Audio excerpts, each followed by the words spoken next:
le dicen, tú tienes 10% de morirte, posibilidad de morirte en 10 años, o tienes 5%, o tienes 20%. Tienen sus scores validados. Nosotros los latinos no tenemos scores validados. Por eso lo que nos aconseja es busquen factores de riesgo, porque ustedes no tienen scores. A más factores, peor la historia. Se ha hecho una serie de muchos elementos interesantes de privación social, inactividad física, estrés social, tratamiento psiquiátrico, una serie de condiciones que parecen mentira, pero también dan más riesgo. Es decir, yo puedo ser un hipertenso que encima estoy bajo un estrés psicosocial, ya no soy hipertenso cualquiera, tengo más riesgo. Yo soy un hipertenso que tiene, por ejemplo, VIH, soy un hipertenso de más riesgo, y así en general. Y eso se aplica mucho en nosotros, los latinos, porque no tenemos scores en general. Y ya para acabar esta parte, entonces, ¿qué herramientas necesitan ustedes? Interrogar bien a su paciente, no es nada complicado, ver qué edad tiene, qué factores tiene, una cosa elemental como pesarlo, tallarlo, sacar el índice de masa, medir la barriga y buscarle, mirarle los ojos con un oftalmólogo para que nos diga si su retina está normal o no. Tomar un electrocardiograma y hacer mínimos exámenes de sangre para saber si no tiene azúcar alta, riñón alterado, colesterol, ácido úrico y tiroides en general. Entonces ahí se acaba la tarea. Ya he tomado bien la presión arterial, ya lo he estratificado y saco mi conclusión. Usted es un hipertenso de tal grado de riesgo, alto riesgo, intermedio riesgo, bajo riesgo. Esas son las condiciones según los factores que tenga yo en general. ¿Qué voy a decidir? Ahí viene el punto central. Una vez que ya tengo ese diagnóstico, mis decisiones son importantísimas y la mayor decisión es esta. ¿Qué me dice esta lámina? Que yo tengo que bajar la presión arterial. La única manera de salvar a este paciente precozmente es que le baje la presión arterial. Como sea, tengo que bajarse la presión. Al hipertenso hay que bajarle la presión arterial adecuadamente para que no tenga más riesgo. El segundo punto importante, ¿y hasta dónde se lo voy a bajar? Al infinito, no. Se ha hecho una recomendación internacional. Hoy por hoy, por lo menos, bájenle a menos de 140 y menos de 90 de diastólica. Esa es la primera misión, la primera posta.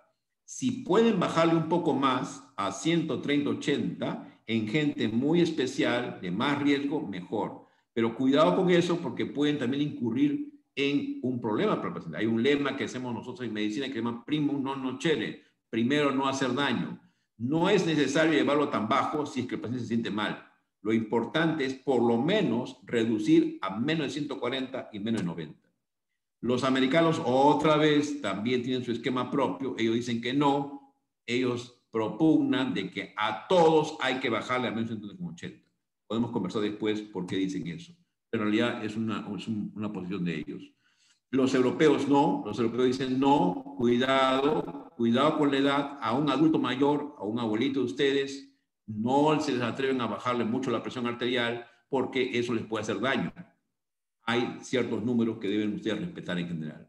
¿Y cómo lo van a decidir? Con la misma metodología. Le toman bien la presión arterial, lo siguen, ya saben que es hipertenso y lo van siguiendo. Le van tomando la presión arterial adecuadamente a su paciente, para ustedes claramente. Y finalmente, ¿qué voy a hacer? Hay algo que todos ustedes, no necesariamente porque todavía no son médicos, pero sí pueden recomendar. Todo hipertenso no se salva de un principio elemental, estilo de vida. Tiene que hacer cambios en su estilo de vida. Después hablaremos un poco de los medicamentos.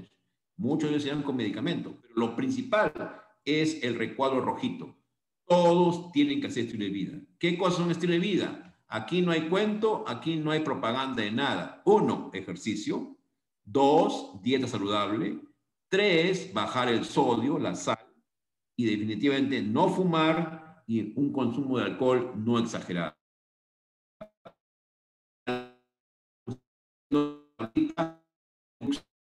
Objetivos de parte. Por cada kilo que yo voy bajando de peso, puedo bajar 1 a 2 puntos mi presión arterial. Eso es lo interesante. Ustedes tienen un paciente de 100 kilos y saben que tienen que pasar 60. Solamente bajar de peso. Con eso sería suficiente para que el paciente tuviera una adecuada presión arterial. Entonces, ustedes ven acá, nuevamente insistiendo, peso, Ejercicios, poca sal y dieta adecuada. No fumar y no alcohol excesivo. Son las medidas llamadas no farmacológicas que tienen mucha base científica y está probado. El resto no está probado. Medicamentos, no se trata que les hable de medicamentos porque los pueden enredar mucho. Hay medicamentos muy efectivos. Lo que sí les puedo comentar es que hoy por hoy, dada la enfermedad tan agresiva que es, se está propugnando de combinar. Muchos hipertensos con una sola pastillita no controlan, requieren 2 o 3 fármacos. Lo que sí se ha trabajado mucho es en medicamentos que tengan en una sola pastilla 2 o 3 componentes en general propiamente.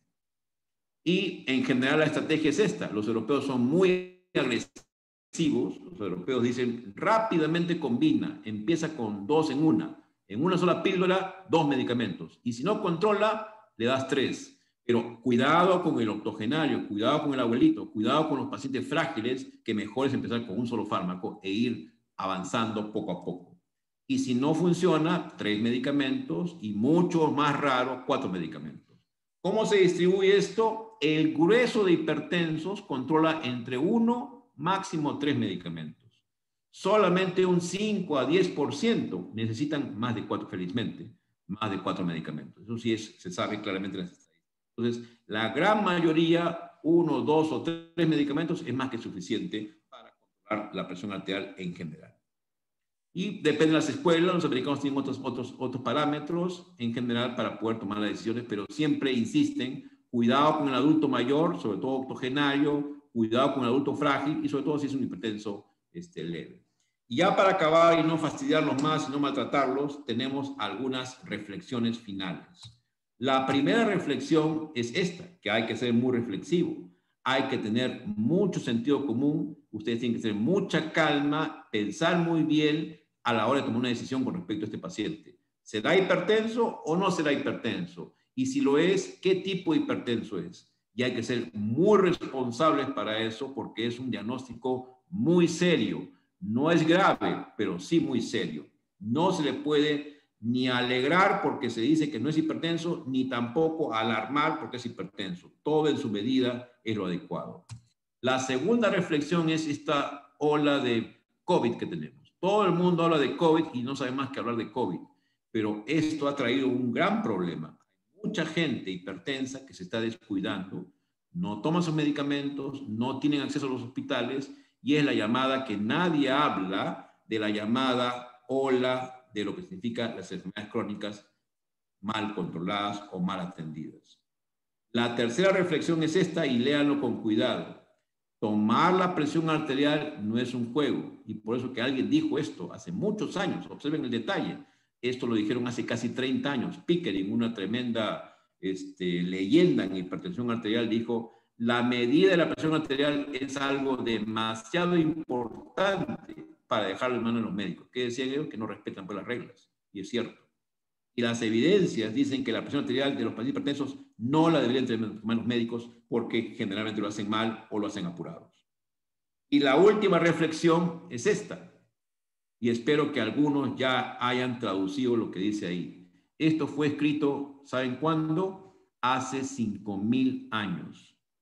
Y lo hizo en un texto, así como les dije, que era el primer texto hindú de medicina. Bueno, los chinos, para variar, le ganaron en historia. Huang Di Nai Chin es el primer texto médico chino publicado hace 5,000 años.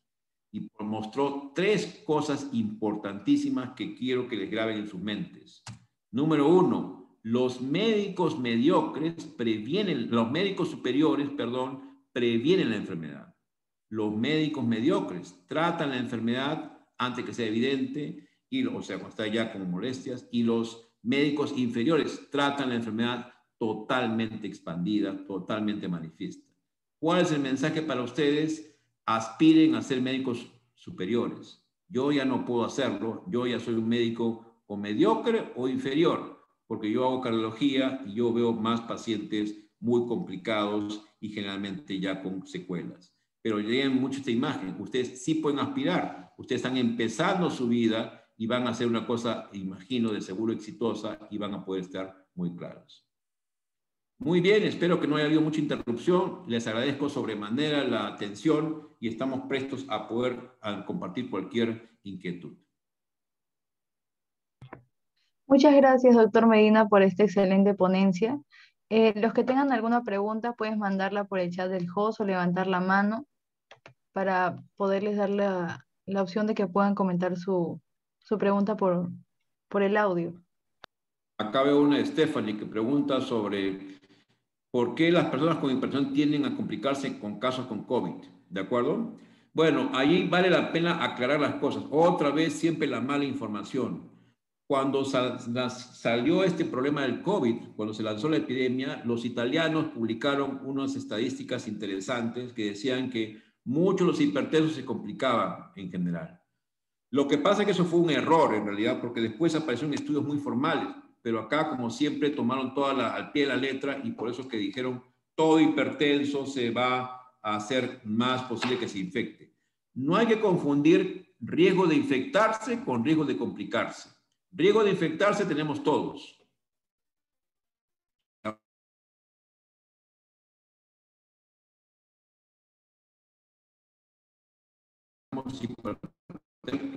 Lo que sí se complican más son los adultos mayores, más de 60 años, los obesos mórbidos, los diabéticos, propiamente los diabéticos, los asmáticos o los que tengan enfermedades pulmonares.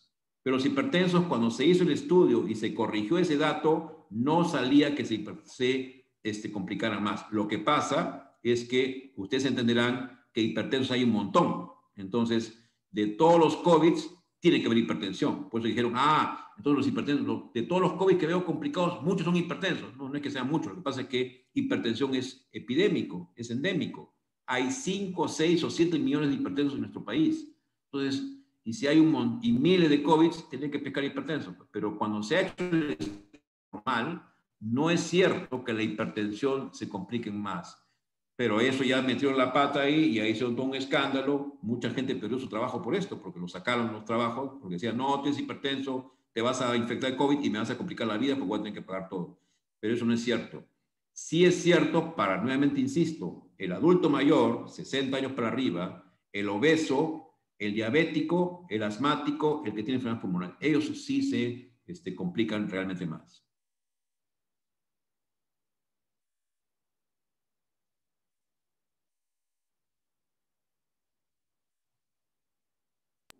Doctor, aquí me ha llegado una pregunta y me dice, ¿qué consejos deberíamos dar para que los pacientes se preocupen más por su hipertensión? ¿Cómo podrían mejorar su adherencia al tratamiento? Excelente pregunta. Si actuamos en niveles, por ejemplo, hacer mucha campaña de educación, así como todos sabemos nuestra fecha de nacimiento, sabemos nuestros padres, los nombres de nuestros padres, todos debemos saber, así como sabemos nuestro DNI, todos debemos saber qué presión tenemos cada año y hacer mucha campaña porque vigile su presión cada año. Es importante que usted sepa qué presión tiene arterial. Ese es un primer interés. Y el segundo foco de atención es niños. Mucha gente y muchos pediatras no acostumbran a tomar presión arterial. Debemos hacer campañas para que las madres se preocupen de decirle a su pediatra, por favor, tome la presión a mi hijo, quiero saber qué presión tiene. Generalmente es bueno saberlo alrededor de los 5 años de edad, donde está muy estable. Lo que pasa es que necesitan brazaletes especiales, y eso es lo que no se tiene, todos los pediatras no tienen eso, pero por lo menos búsquenlo y hay que dar ese dato. Entonces, lo importante es saber la información, tener el dato, así como todos sabemos nuestros datos elementales, saber nuestra dirección, etcétera, también debe estar consignado qué presión tengo cada año para ver cómo va cambiando. Lamentablemente con la edad, evidentemente va subiendo la presión arterial, pero nunca a grados extremos. Gracias, doctor. Ahora tengo otra pregunta que dice, ay, se me perdió. Ya. O sea, ¿estaría bien enseñar a los pacientes lo que tienen que tomar o ellos deberían aprender por sí mismos? Porque la duda está en que cuando a veces llevamos clases nos dicen que es mucha información darle al paciente tal vez lo que toma, el medicamento o el mecanismo, ¿no? O qué consejos nos podría dar como para tal vez que no sea una información muy engorrosa para el paciente y él sepa cómo controlar su enfermedad.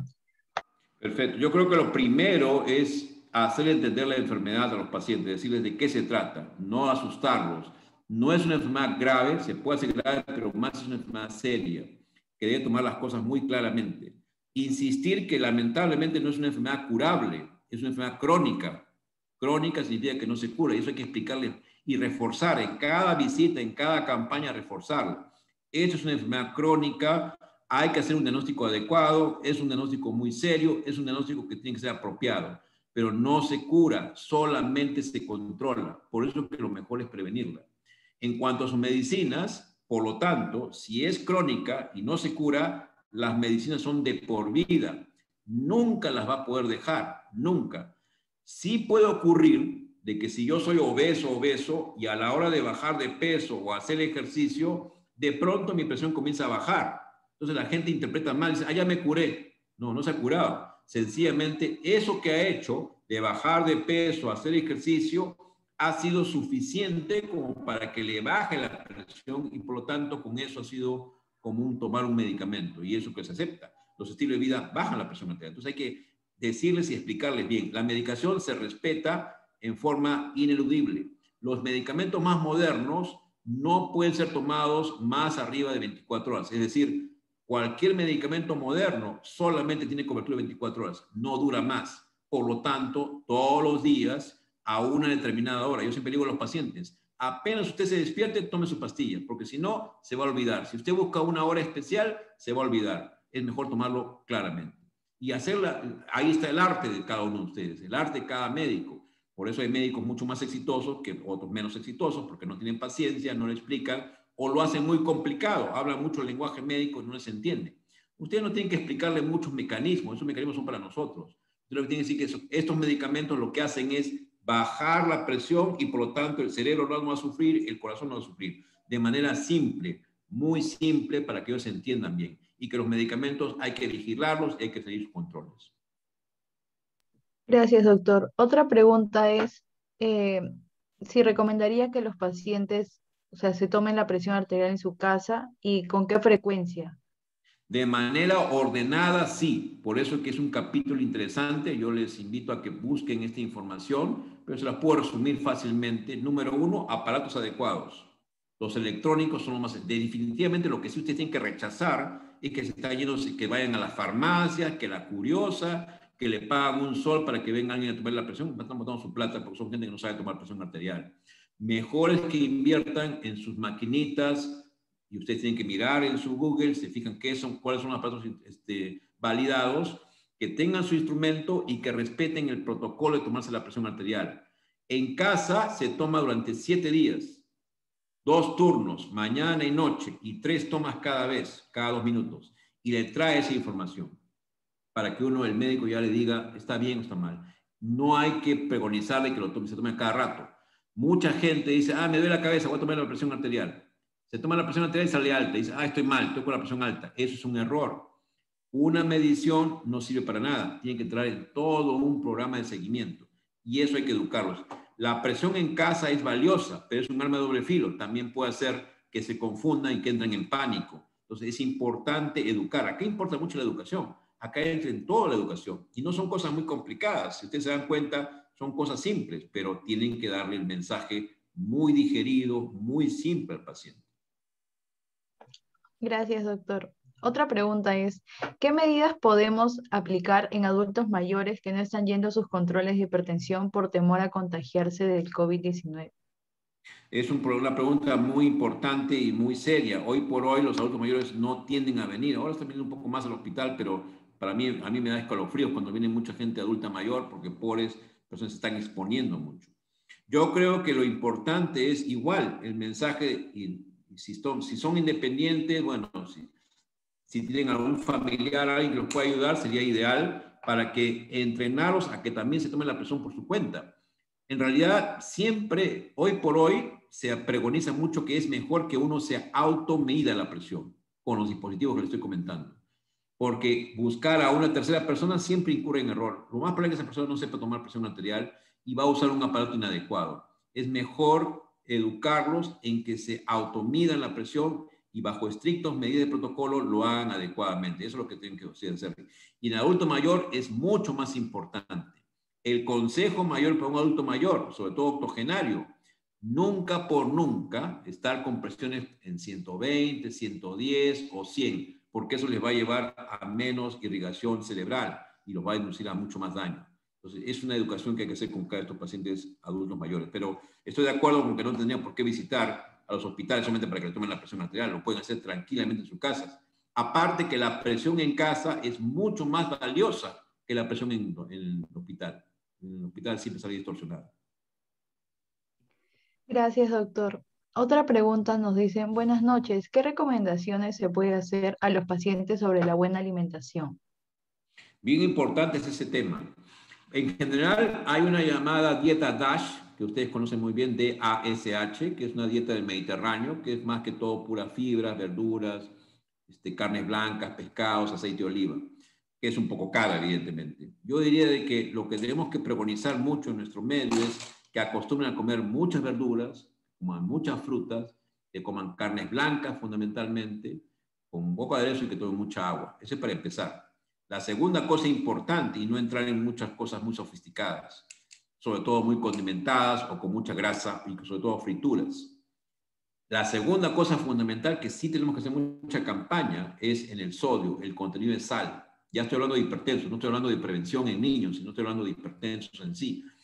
Bajar la sal, el sodio es importantísimo. Se han hecho estudios locales y se calcula que en nuestro país, sobre todo en el norte del país, se consume entre 5 a 6 veces más de lo que normalmente se puede admitir de consumo. O sea, comemos mucha sal. Entonces, es bajar el sodio y es lo que se le dice, quite el salero y sienta que usted está comiendo menos sal. Cuando sienta eso, realmente está comiendo menos sal. Si no, no hay manera.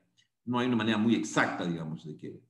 Más recientemente se habla del potasio, pero no potasio extra, no es que le voy a dar pastillas de potasio o ampollas de potasio o le voy a inyectar potasio, sino el potasio en los alimentos. Hay alimentos clásicos que tienen mucho potasio, los cítricos, el plátano, y decirle a los hipertensos que acostumbren a comer este tipo de alimentos para que tengan un ingrediente más de potasio. Entonces, en general, es la comida más saludable que ustedes puedan indicarle, pero mucho énfasis en el sodio. Es el más estratégico. Ahora, para ser honestos, no todos son sal, lo que se llaman sal sensibles, o sea que corresponden a la sal. Pero como el hacer ese test es muy complicado, mejor es hacerlo en forma muy grande, muy amplia, decirles que como menos sodio. Gracias, doctor. Otra pregunta que nos hacen es, aparte del tratamiento farmacológico, ya que el estilo de vida, la dieta, deben ser modificados, si estaría bien recomendar o incluir alimentos con acción diurética, porque la mayoría de pacientes solo reciben un fármaco antihipertensivo.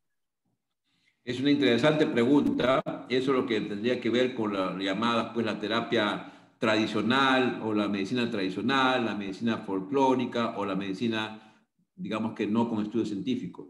No tengo nada en contra de eso. Si tienen ustedes alimentos probadamente con efecto diurético, lo podrían utilizar, pero nunca por nunca, como norma, desde el punto de vista de ciencia. Ustedes saben que nosotros somos, y ustedes más que yo todavía, porque ustedes ya están en etapa de formación científica, nosotros nos basamos en medicina basada en evidencia, lo que esté demostrado científicamente.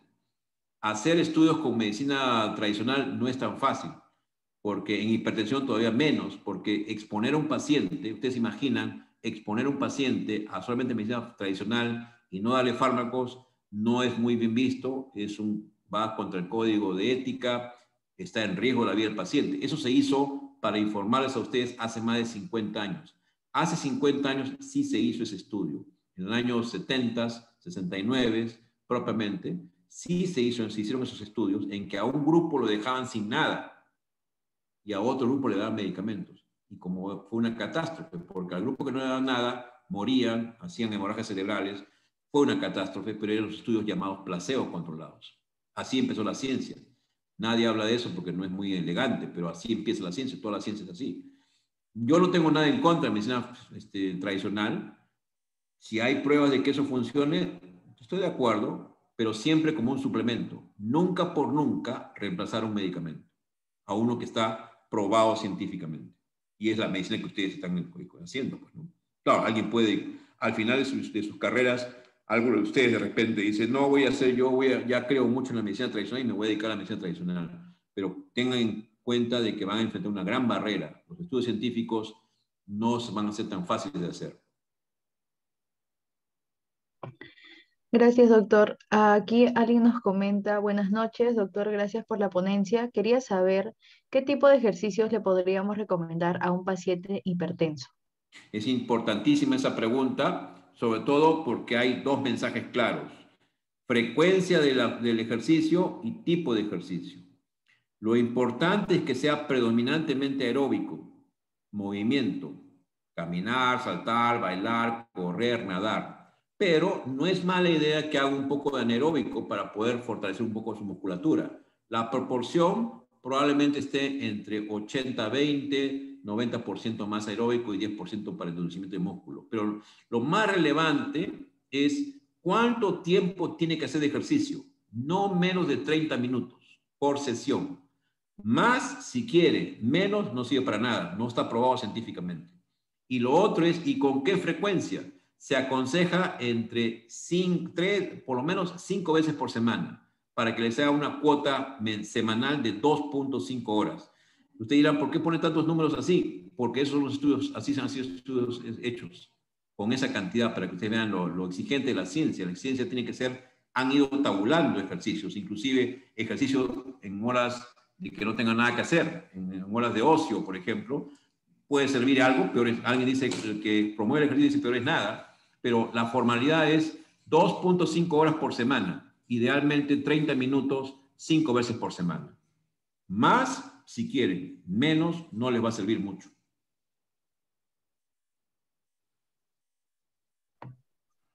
Gracias, doctor. Bueno, si es que no hay más preguntas, bueno, doctor Medina, en nombre de CEPAI SOCENS, le agradecemos nuevamente por su tiempo y su dedicación. Esperamos contar con usted para próximas charlas y reiterar muchas gracias. Por siempre contarán conmigo, propiamente. Al contrario, felicitaros a ustedes y felicitar al grupo que estaba atento con nosotros. Han sacrificado sus horas de descanso o de hacer cualquier otra cosa interesante y esperemos poder luchar contra esto y hagan mucha educación, mucha prevención primordial. No se olviden que esa es la mejor prevención. Muchas gracias por la invitación y ha sido un honor participar. Gracias, doctor. Chicos, no se olviden Saludos. que el link del post-test será pasado ahorita por el chat. Tienen 15 minutos. Bueno, y gracias a todos por participar.